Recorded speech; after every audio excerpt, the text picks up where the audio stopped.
আপনাদেরকে সিলেট ফর টিভির পক্ষ থেকে স্বাগত জানাচ্ছি।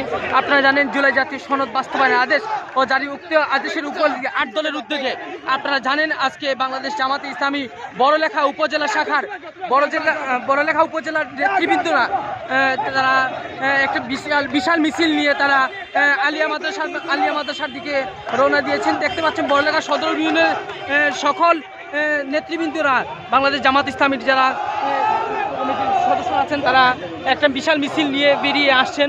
আপনারা দেখতে পাচ্ছেন যে 8 দলীয় যে সিলেট বিভাগীয় সমাবেশ বাংলাদেশ জামাত ইসলামী সহ বিভিন্ন সংগঠনের নেতৃবৃন্দরা মিছিল নিয়ে সামনের দিকে সিলেট আলিয়া মাদ্রাসা মাঠের রওনা দিয়েছেন।